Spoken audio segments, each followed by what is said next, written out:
দশম শ্রেণীর বাংলা ব্যাকরণ কারক বিভক্তি সম্পর্কে একটু আলোচনা করা যাক। বাংলা ব্যাকরণে কারক এবং বিভক্তি সম্পর্কে ক্লাস 10-এর ছেলেমেয়েদেরকে জানতে হবে, কারণ পরীক্ষায় কারক বিভক্তি থেকে কোশ্চেন আসে, প্রশ্ন আসে। বাক্যের মূল ক্রিয়ার সঙ্গে বাক্যে ব্যবহৃত নামপদ, যেমন বিশেষ্য বা সর্বনাম পদের সম্পর্ককেই বাংলা ব্যাকরণে কারক বলে। তাহলে কি বুঝলা? বাংলা ব্যাকরণে কারক কাকে বলে? কারক বলতে বাক্যের মূল ক্রিয়ার সঙ্গে বাক্যে ব্যবহৃত নামপদ, যেমন বিশেষ্য বা সর্বনাম পদের সম্পর্ককেই বোঝায় কারক। ঠিক আছে? এই কারক আমরা কয়েকটি ভাগে বিভক্ত করব। প্রথমত দেখো কর্তৃকারক, তারপরে আসছে কর্মকারক, তারপর করণকারক, তারপর নিমিত্তকারক, তারপরে অপাদানকারক এবং শেষে অধিকরণ কারক। প্রত্যেক কারক সম্পর্কে তোমাদেরকে একটু আইডিয়া নিতেই হবে। যেমন দেখো, কর্তাকারক বলতে আমরা কি বুঝব? কর্তৃকারক বলতে বাংলায় বাক্যের ক্রিয়াপদকে কে বা কারা দিয়ে প্রশ্ন করলে যে উত্তর হয় তাই হলো কর্তৃকারক। যেমন ধরো, রাম রাবণকে নিহত করেন। এখানে কে রাবণকে নিহত করেন? রাম। তাহলে রাম হচ্ছে কর্তৃকারক। ঠিক আছে, এবার আমরা আসব কর্মকারক। কর্মকারক কাকে বলে? কর্তা বাক্যের যে পদকে আশ্রয় করে ক্রিয়া সম্পন্ন করে তাকে কর্মকারক বলে। কর্তা বাক্যের যে পদকে আশ্রয় করে ক্রিয়ার কাজ সম্পন্ন করে তাকে কর্মকারক বলে। ক্রিয়াপদকে কি, কার, কাকে, কাদের দিয়ে প্রশ্ন করলে যে উত্তর হয় তাকেই কর্মকারক বলা হবে। যেমন উদাহরণ দেখো,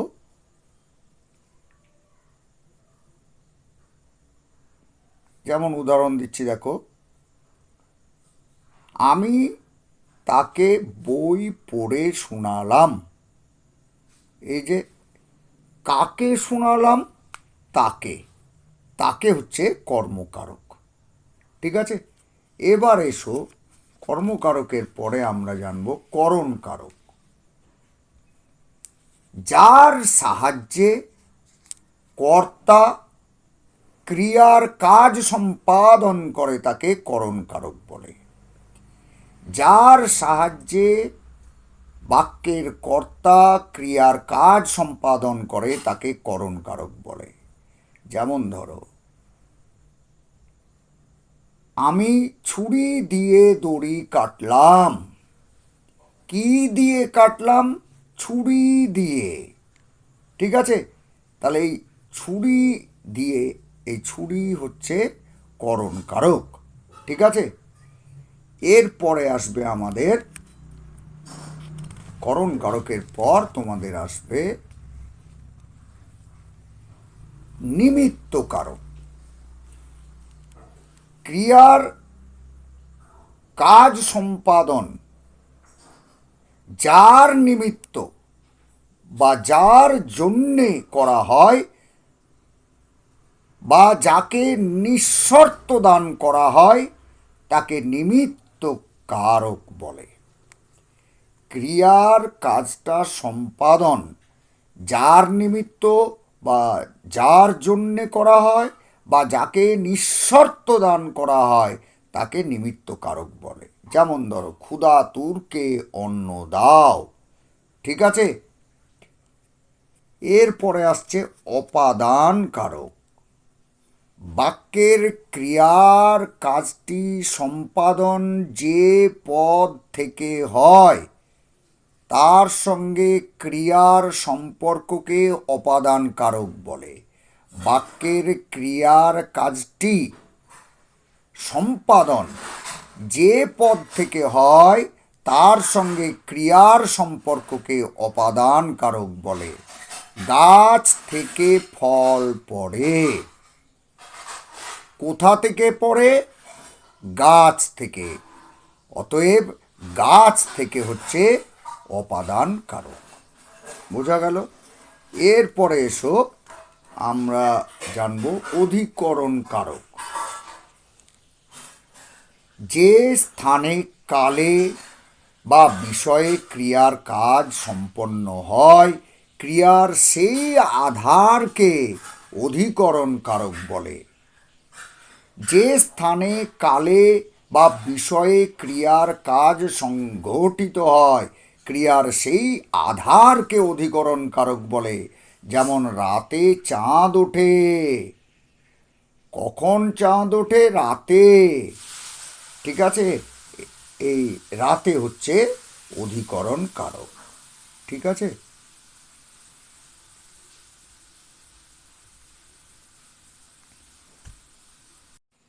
এবার জানো কর্তৃকারকে কর্তার বিভিন্ন প্রকারভেদ।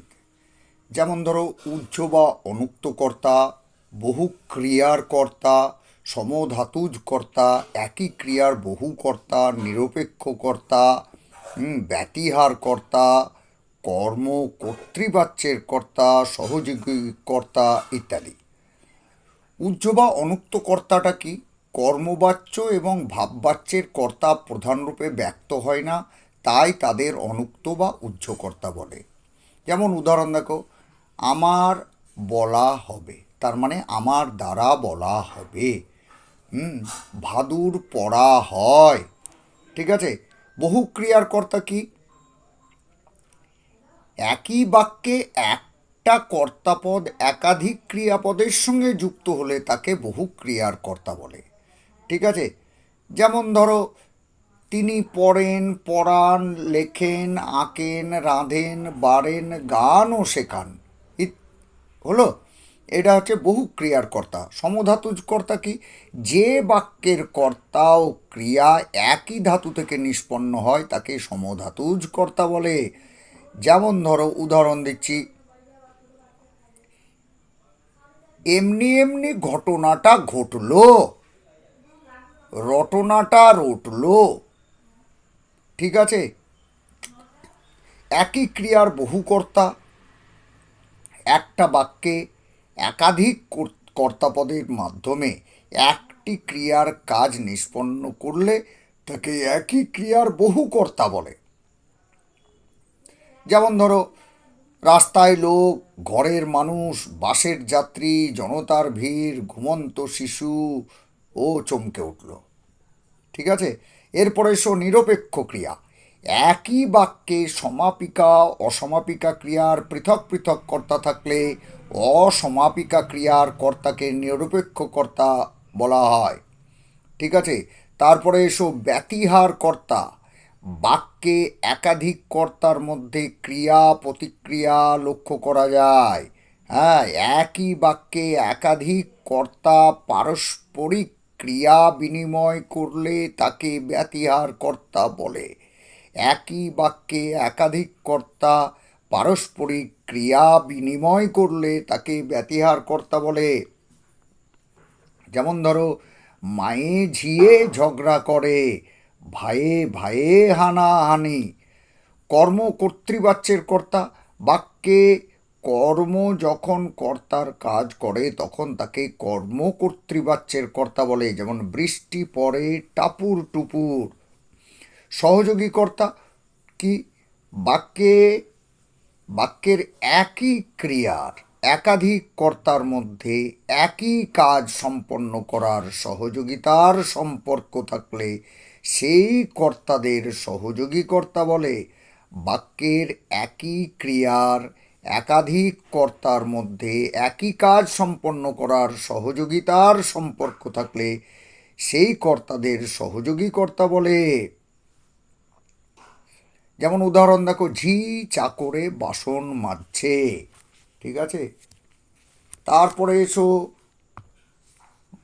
প্রযোজক কর্তা, এটা গুরুত্বপূর্ণ। যে কর্তা নিজে কাজ না করে অন্যকে দিয়ে কাজ করায় সেই কর্তাকে প্রযোজক কর্তা বলা হয়। যেমন ধরো, শিক্ষক মহাশয় ছাত্রদের ছবি আঁকাচ্ছেন, তুমি রত্নাকে দিয়ে বই আনাচ্ছ, ঠিক আছে। এখানে প্রযোজক কর্তা ব্যবহার হয়েছে। তারপরে এবার কর্মকারকের ধরো প্রকারভেদ সম্পর্কে একটু জানবো আমরা। মুখ্য কর্ম, গৌণ কর্ম, অক্ষুণ্ণ কর্ম, উদ্দেশ্য কর্ম, বিধেয় কর্ম, সমধাতুজ কর্ম, কর্মে বিপ্সা, উহ্য কর্ম। তারপরে প্রকারভেদের মধ্যে পড়ছে কর্মকারকের, যেমন ধরো হ্যাঁ বাক্যাংশ কর্ম, উপবাক্যীয় কর্ম, এগুলো। এদের মধ্যে আমি কয়েকটি তোমাদেরকে বুঝিয়ে দিচ্ছি। মুখ্য কর্ম, গৌণ কর্ম দেখো, একটা বাক্যে ক্রিয়ার দুটো কর্ম থাকতে পারে। হ্যাঁ, অপ্রাণীবাচক কর্মটিকে মুখ্য কর্ম এবং প্রাণীবাচক কর্মটিকে গৌণ কর্ম বলে। যেমন ধরো, শিক্ষক মশাই আমাদেরকে বাংলা পড়াচ্ছেন। দেখো, এখানে বাংলা কথাটা অপ্রাণীবাচক কর্ম, তাহলে বাংলাটা হচ্ছে তোমার মুখ্য কর্ম। আর আমাদেরকে পড়াচ্ছে অর্থাৎ আমাদেরকে, এটা প্রাণীবাচক কর্ম, সেই জন্য আমাদেরকে হচ্ছে গৌণ কর্ম। বোঝা গেল? অক্ষুণ্ণ কর্ম কি? বাচ্য পরিবর্তনের পরেও যে কর্ম একই রকম থাকে তাকে অক্ষুণ্ণ কর্ম বলে। তিনি আমাকে গল্প শোনালেন, ঠিক আছে, আমাকে গল্প, এগুলো হচ্ছে অক্ষুণ্ণ কর্ম, ঠিক আছে। তারপরে এসো সমধাতুজ কর্মটা গুরুত্বপূর্ণ। বাক্যে প্রযুক্ত ক্রিয়াপদের ধাতু থেকে নিষ্পন্ন কোনো পদ যদি সেই বাক্যেরই কর্ম হিসেবে ব্যবহৃত হয় তবে তাকে সমধাতুজ কর্ম বলে। যেমন, কি খেলা প্রভু খেলিছ আপন খেয়ালে, ঠিক আছে। কর্মে বিপ্সাটা কি? বাক্যে কর্মপদের পুনরাবৃত্তি ঘটলে তাকে কর্মের বিপ্সা বলে। যেমন, জনে জনে আমার পরিচয় দিলাম। উহ্য কর্মটা কি? উহ্য কর্মটা হচ্ছে, বলে দিচ্ছি তোমাদেরকে, বাক্যের সমাপিকা ক্রিয়ার কর্ম অনুক্ত থাকলে তাকে উহ্য কর্ম বলে। এখন করণ কারকের প্রকারভেদ, যেমন ধরো যন্ত্রাত্মককরণ, উপায়াত্মককরণ, সমধাতুজকরণ, হেতুময়করণ, ঠিক আছে, কালাত্মককরণ, লক্ষণাত্মককরণ, করণে বিপ্সা, অঙ্গ বিকার সূচককরণ, ঠিক আছে। এর মধ্যে দু একটি আমি তোমাদেরকে বলে দিচ্ছি। যন্ত্রাত্মককরণটা কি? যে বস্তু বা যন্ত্র দিয়ে ক্রিয়ার কাজ সম্পন্ন হয় তাকে যন্ত্রাত্মককরণ বলে। যেমন উদাহরণ দেখো, যে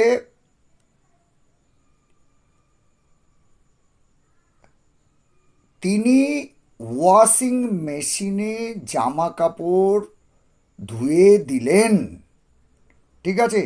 এখানে ওয়াশিং মেশিনে, এটা হচ্ছে করণ কারক, ঠিক আছে, যন্ত্রাত্মককরণ, ঠিক আছে। এরপরে আসছে উপায়াত্মককরণ। কর্তার ক্রিয়া সম্পন্ন করার উপায়টি ইন্দ্রিয়ের প্রত্যক্ষ গোচর না হলে তাকে উপায়াত্মককরণ বলে। যেমন ধরো, বিশ্বাসে মিলায় বস্তু, তর্কে বহুদূর। এবার এসো সমধাতুজকরণ। বাক্যের একই ক্রিয়ার ধাতু থেকে করণ কারক উৎপন্ন হলে তাকে সমধাতুজকরণ বলে। যেমন, কি বাঁধনে মোড়ে বেঁধেছ, বাঁধনে। ঠিক আছে। এখন অপাদান কারকের বিভাগ। যেমন ধরো, আধার বা স্থানবাচক অপাদান। যে স্থান থেকে কোনো বস্তু, প্রাণী বা ব্যক্তি বিচ্যুত বা নিষ্কাশিত হয় তাকে আধার বা স্থানবাচক অপাদান বলা হয়। ঠিক আছে। এরপরে দেখো, কালবাচক অপাদান। ঠিক আছে। কালবাচক অপাদান কি? যে অপাদান কারক সময় জ্ঞাপন করে তাকে কালবাচক অপাদান বলা হয়। তারপরে দূরত্ববাচক অপাদানটা কি? কোনো একটা স্থান থেকে অন্য কোনো স্থানের দূরত্ব, দৈর্ঘ্য পরিমাপের একক বা সময় দিয়ে ব্যক্ত করে যে অপাদান কারক তাকে দূরত্ববাচক অপাদান বলে। অর্থাৎ কোনো একটা জায়গা থেকে অন্য কোনো জায়গার দূরত্ব, দৈর্ঘ্য পরিমাপের একক বা সময় দিয়ে ব্যক্ত করে যে অপাদান কারক তাকে দূরত্ববাচক অপাদান বলা হয়। ঠিক আছে। তারপরে আসছে তারতম্যবাচক অপাদান। একটা আছে, দুই বা তার বেশি ব্যক্তি, প্রাণী বা বস্তুর মধ্যে তুলনা বোঝায় যে অপাদান কারকে তাকে তারতম্যবাচক অপাদান বলা হয়। এবার আসতে হবে তোমাদেরকে শেষেরটা, অর্থাৎ অধিকরণ কারকটা। অধিকরণ কারকের শ্রেণীবিভাগ যদি করো তাহলে আমরা জানব কি? স্থানাধিকরণ, কালাধিকরণ আর বিষয়াধিকরণ। স্থানাধিকরণটা কি হবে? যে স্থানে বা জায়গায় ক্রিয়ার কাজটা সম্পন্ন হয় তাকে স্থানাধিকরণ বলে। যেমন, বনে থাকে বাঘ, বনে। ঠিক আছে। এইবার ধরো কালাধিকরণটা দেখো। কালাধিকরণটা কি? বাক্যের যে পদের মাধ্যমে সময় জানা যায় তাকে কালাধিকরণ কারক বলে। যেমন উদাহরণ দেখো,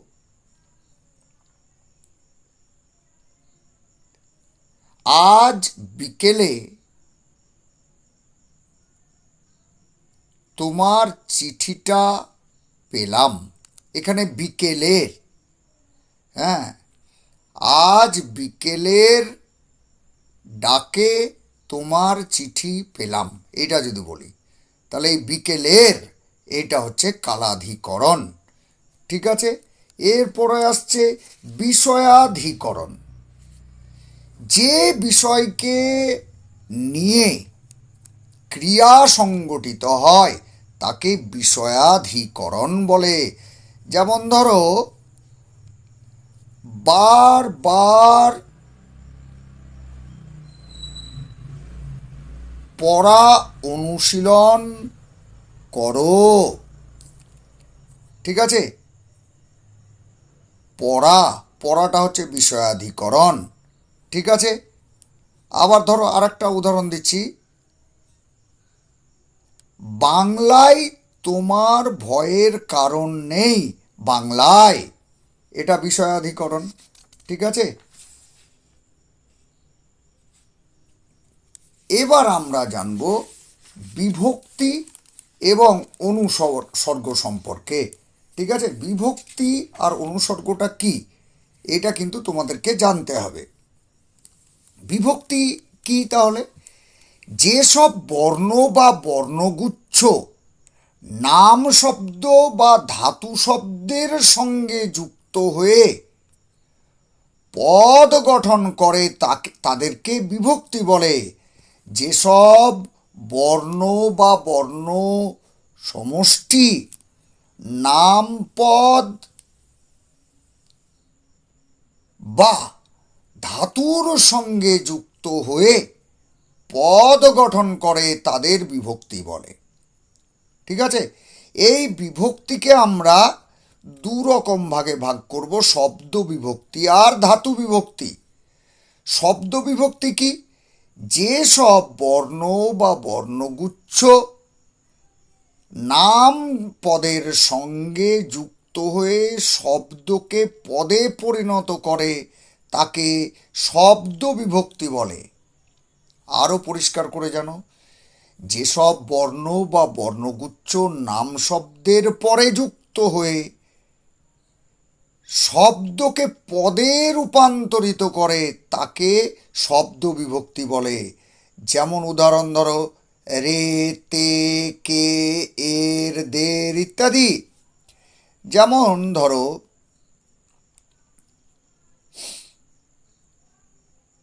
বিনা যুক্ত তে, বিনাতে। রাম যুক্ত এর, রামের। ঠিক আছে, এবার ধাতু বিভক্তি এসো।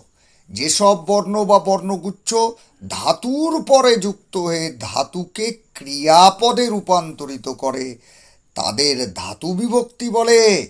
যেমন ধরো, ইতেছি, ইতেছ ইত্যাদি। যেমন আমি যদি এভাবে করি, কর যুক্ত ইতেছি সমান করিতেছি, এভাবে তোমাদেরকে তৈরি করতে হবে। এখন জানতে হবে অনুসর্গ কি। যেসব অব্যয় পদকে বিশেষ্য বা সর্বনাম পদের পরে বসিয়ে বিভক্তির কাজ চালানো হয় তাদের অনুসর্গ বলে। আসলে ব্যাপারটা কি জানো তো, অনেক সময় বিভক্তিযুক্ত শব্দ বা পদ সমষ্টি দিয়ে বাক্য গঠন করা যায় না। এক্ষেত্রে আমরা কিছু অব্যয়, যেমন ধরো দ্বারা, দিয়ে, কর্তৃক, চেয়ে, হতে প্রভৃতির সাহায্য নিয়ে বাক্য গঠন করতে পারি। এইগুলোকে আমরা অনুসর্গ বলবো। হ্যাঁ, যেমন ধরো চোখ দিয়ে জল দেখা হয়। হ্যাঁ, চোখ দিয়ে দেখা হয়। ঠিক আছে, দুঃখ দিয়ে কথা নয়। এই যে দিয়ে, অর্থাৎ যেসব অব্যয় পদকে বিশেষ্য বা সর্বনাম পদের পরে বসিয়ে বিভক্তির কাজ চালানো হয় তাদের অনুসর্গ বলা হয়। বিভিন্ন কারকে তোমার অনুসর্গের ব্যবহারগুলো কেমন হয় সেগুলো দেখো। যেমন ধরো, করণ কারকে কি কি ব্যবহার করা যেতে পারে? দ্বারা, দিয়া, দিয়ে, হইতে, হতে, নিয়ে, এইসব। আবার নিমিত্ত কারকে অনুসর্গ কেমন ব্যবহার হয়? জন্য, তরে, লাগিয়া, লাগি, নিমিত্ত ইত্যাদি। অপাদান কারকে কি কি ব্যবহার করতে পারি? হইতে, থেকে, চেয়ে, অপেক্ষা। অধিকরণ কারকে কি কি ব্যবহার করতে পারি? উপরে, নিচে, মাঝে, মধ্যে, ভেতরে ইত্যাদি। ঠিক আছে, এবার তোমাদেরকে জানতে হবে অনুসর্গ আর বিভক্তির পার্থক্যটা একটু জেনে নিতে হবে। বিভক্তি শব্দের সঙ্গে সংযুক্ত থাকে, অনুসর্গ শব্দের সঙ্গে মিশে থাকে না। বিভক্তি আলাদাভাবে ব্যবহৃত হয় না, অনুসর্গ বাক্যে স্বতন্ত্রভাবে আলাদাভাবে ব্যবহার হতে পারে। বিভক্তির নিজস্ব কোনো অর্থ হয় না, অনুসর্গের নিজস্ব অর্থ আছে।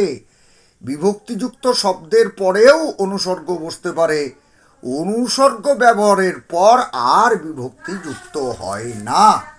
ঠিক আছে, এবার একটা জিনিস তোমাদেরকে জানতে হবে, নির্দেশক বিশেষ্য বা সর্বনাম পদের সঙ্গে যুক্ত হয়ে ব্যক্তি, বস্তু বা প্রাণীর বচন নির্দিষ্ট করে বুঝিয়ে দেয় সে, হ্যাঁ, যে সব বর্ণ সমষ্টি তাদেরকে নির্দেশক বলে। অর্থাৎ বিশেষ্য বা সর্বনাম পদের সঙ্গে যুক্ত হয়ে ব্যক্তি, বস্তু বা প্রাণীর বচন নির্দিষ্ট করে বুঝিয়ে দেয় যেসব বর্ণ সমষ্টি তাদের নির্দেশক বলে। যেমন ধরো, এই নির্দেশকটা ব্যবহার হয় কীরকমভাবে? আদর, স্নেহ, সম্মান বোঝাতে টি, খানি এগুলো ব্যবহার করি। যেমন গালটি টিপে আদর করি। অথবা এবার ধরো সংখ্যাবাচক শব্দের সঙ্গেও টা, টি যোগ করা হয়। হ্যাঁ, তারপরে হ্যাঁ, যেমন উদাহরণ দেখো, 10টা টাকা দাও, 10টা, ঠিক আছে? এইগুলো তোমাদেরকে জানতে হবে। কারক বিভক্তি সম্পর্কে সামান্য একটু বললাম তোমাদেরকে, তোমরা এই রেকর্ডিংটা বারবার শুনবে, নিশ্চয় উপকার পাবে। এটা 9, 10 সকল ছাত্রছাত্রীদের জন্যেই উপকারে লাগবে। ধন্যবাদ সবাইকে।